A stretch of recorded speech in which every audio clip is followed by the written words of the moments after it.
சுண்டைக்காய் வத்த குழம்பு, அதுவும் பச்சை சுண்டைக்காய் வத்த குழம்பு செய்வது எப்படி? முதலில் சுண்டைக்காய்களை நன்றாக அலசி எடுத்து வைத்துக் கொள்ள வேண்டும் பாத்திரத்தில். அப்புறம் வெட்டி வைத்த தக்காளி, சின்ன வெங்காயம், பெரிய வெங்காயம் வெட்டி வைத்துக் கொள்ள வேண்டும். சிறிதளவு கருவேப்பிலை, அப்புறம் பூண்டு இடித்து வைத்துக் கொள்ள வேண்டும். தோலை உரித்து விட்டு ஒரே ஒரு பச்சை மிளகா, காரத்துக்கு ஏற்ற மாதிரி போட்டுக்கலாம். அதுக்கப்புறம் இப்போ எப்படி செய்வதுன்னு பார்ப்போம்.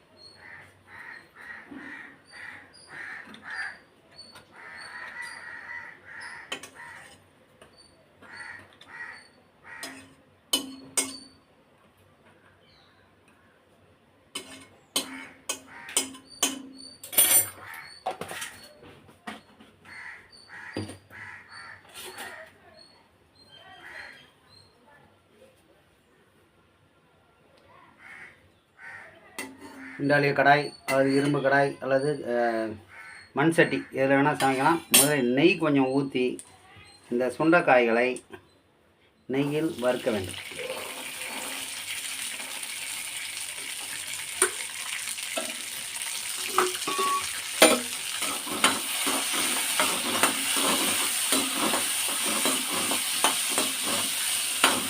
வறுக்கும் போது என்ன பண்ணோம், லைட்டாக கொஞ்சம் சால்ட்டு லேசாக அடித்து வைக்கணும். சால்ட்டு வாங்கிக்கலாம் போய்க்கலாம். இல்லை கொஞ்சம் அது நல்லா தூக்கணும், நல்லா வதங்கும்.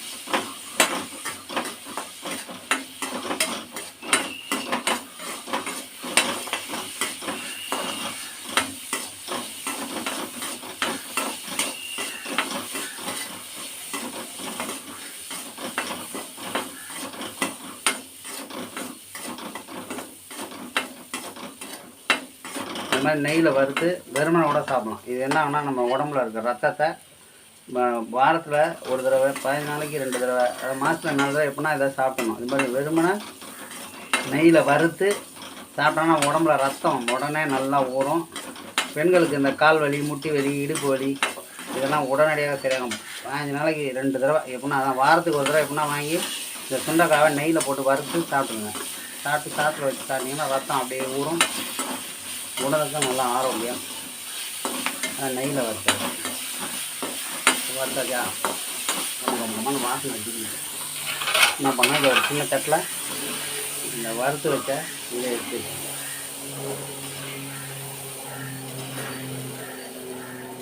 சுண்டைக்காவை, வறுத்த சுண்டைக்காவை எடுத்து வச்சு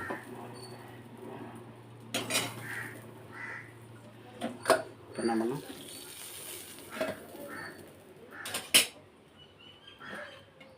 தேவையான அளவு எண்ணெய். உங்கள் வீட்டில் என்ன எண்ணெய் இருக்கோ எந்த எண்ணெய் வேணால் செய்யணும். பாமாயில் ஆரம்பித்து இதில் வேணால் செய்யணும். நல்லெண்ணெய் செஞ்சால் ரொம்ப நல்லாயிருக்கும். டாப்பா எல்லா வீட்லேயும் நல்லெண்ணெய் வாங்கி செஞ்சுக்கிட்டு முடியாது. அதனால் இந்த மாதிரி எண்ணெய் உங்கள் வீட்டில் சமையல் யூஸ் பண்ணுறீங்கன்னா அதையும் யூஸ் பண்ணுங்கள். நல்லா எண்ணெய் கொதிச்ச பிறகு கொஞ்சம் உளுந்து போடணும். உளுந்து போட்டிங்கன்னா அதுக்கப்புறம் என்ன பண்ணுங்கள், இந்த ஜீரகம் இது சோம்பு இருக்கு பாருங்க, அதை வந்து கையில் போட மாதிரி நுணுக்கி அடிப்போம் போட்டு, அப்புறம் சிறிதளவு வெந்தயம் போட்டிங்கன்னா இதை போட்டு ஃப்ரை பண்ணணும்.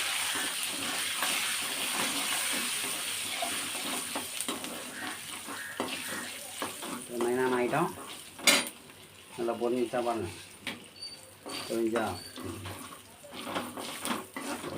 ரெண்டு வாரம்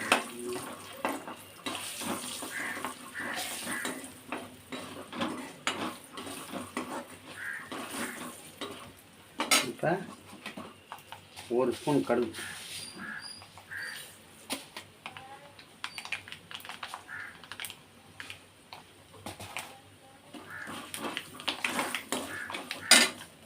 அப்புறம் இந்த காஞ்சி வச்ச கருவேப்பிலை. அடுப்பு உங்களுக்கு ஏற்ற மாதிரி வச்சுங்க. ஸ்பீடாக வேணா ஸ்பீடாக வச்சுங்க. இல்லை நீங்கள் எல்லா பொருளும் எடுத்து வச்சுக்கிட்டிங்கன்னா ஸ்பீடாக வச்சுங்க. இதுதான் எல்லாத்தையும் ஸ்லிம்மில் வச்சுங்க. அப்போ கொஞ்சம் ஈஸியாக இருக்கும். நமக்கு கருவேப்பிலை போடாது. அடுத்து பச்சை மிளகாயும் பூண்டையும் போட வேண்டும். இடித்து வைத்த பூண்டு லேசாக 4 இடி டம்னா தான் நல்லா வேகும்.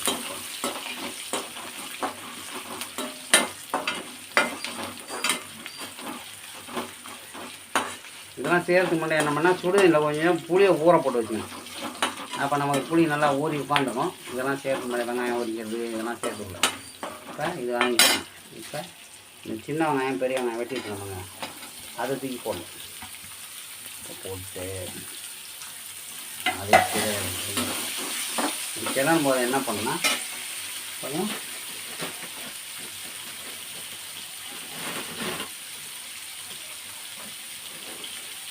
கல்லுப்பு போடுங்க. தேவையான அளவு.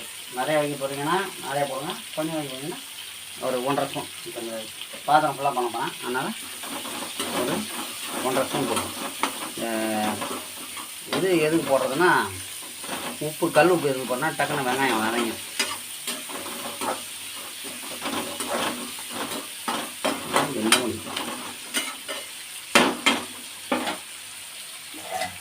தட்டை போட்டு லைட்டாக மூணு. ஏன்னா அந்த ஆவியில் அது வேகும் நல்லா.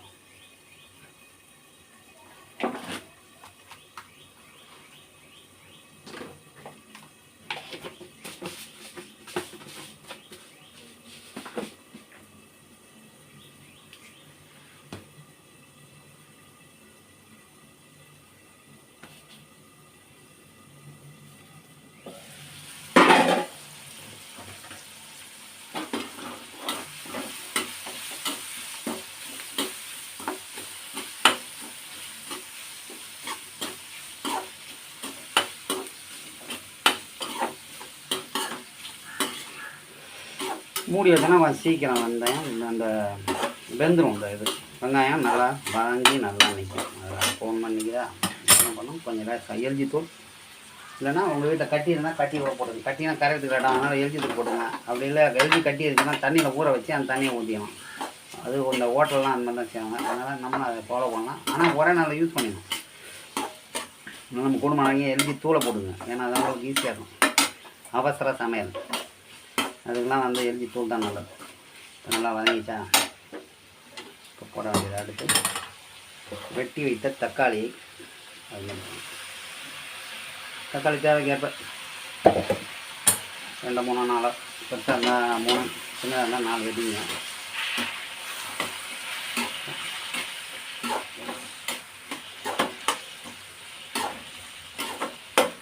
என்ன பண்ண முக்கியமான இடம் லைட்டாக கொஞ்சம் மஞ்சத்தூள், கொஞ்சம் வீட்டில் அரைத்து வைத்த மிளகாத்தூள். தான் அது என்ன பண்ணால் இப்போ காரத்துக்கு ஏற்ற மாதிரி நல்லா 2.25 போடுங்க. 2.25 ஸ்பூனை போட்டு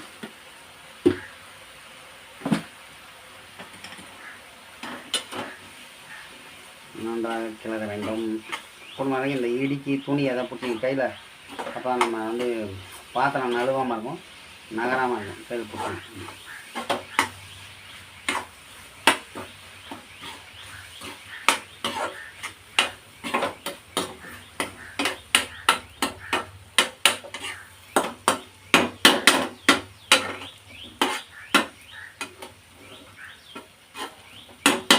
என்ன பண்ணணும், திருப்பி லைட்டாக அடி முடியும். நம்ம அந்த மேலே தண்ணி வந்து அது உள்ளே போட்டோம் ஆவியில். அப்போ என்ன இன்னும் கொஞ்சம் அது இது நல்லா வேக்காடு நல்லா சூப்பராக இருக்குது.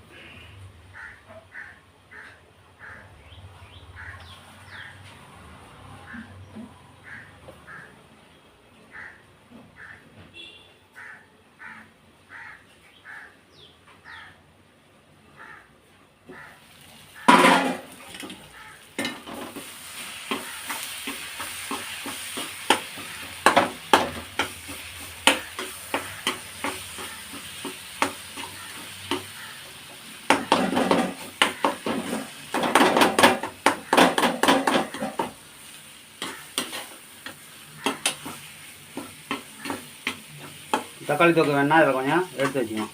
எதாவது சாப்பிட்ணும், தக்காளி சாதம் மாதிரி பண்ணோம்னா இதை வந்து எடுத்து வச்சுட்டு அப்புறம் சாப்பிடுவோம். நம்ம இதுக்கு மட்டும் பண்ணாலும் என்ன பண்ணால் இதுக்கு தேவையான அளவு நம்ம செஞ்சுக்கணும். என்ன பண்ணோம், எதை போடணும், நெய்யில் வதக்கி வச்சுருக்கோம் பாருங்கள் சுண்டக்காவை, பச்சை சுண்டக்காய், அதை எடுத்து அதில் போட்டுருணும். அப்புறம் முதல் சொன்ன ஊற வச்ச புளி, சுடுதண்ணில் ஊற வச்சனால நல்லா ஊறி போய் நல்லாயிருக்கும். புளி தேவையான அளவு ஒரு உருண்டை, சின்ன உருண்டை கையில்.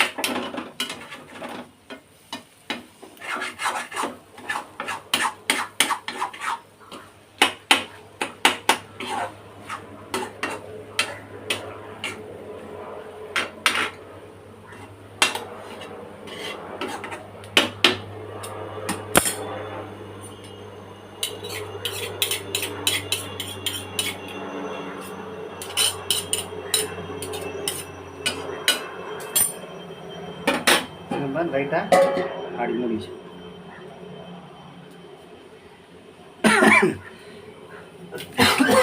சரிங்க,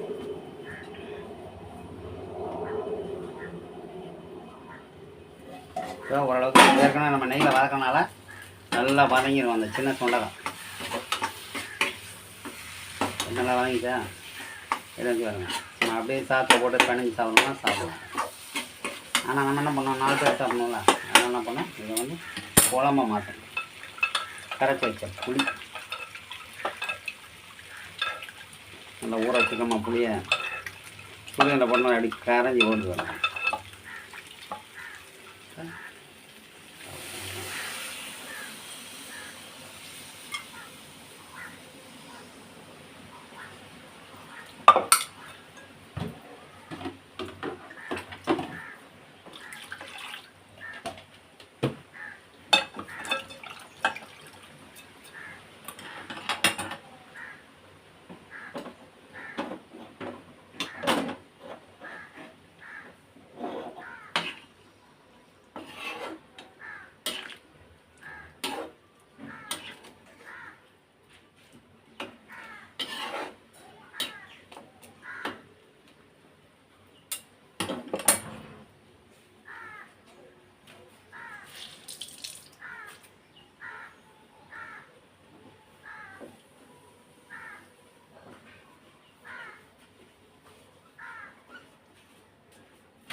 உப்புலாம் கரெக்டாக பார்த்தோம். உப்பு புளி காரம் எல்லாம் நல்லா இருக்குன்னு பார்க்கணும்.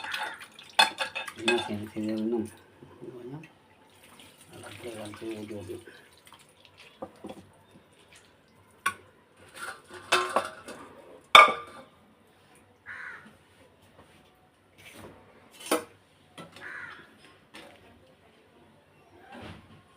நல்லா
பச்சை சுண்டைக்காய் வத்த குழம்பு ரெடியாகி விட்டது.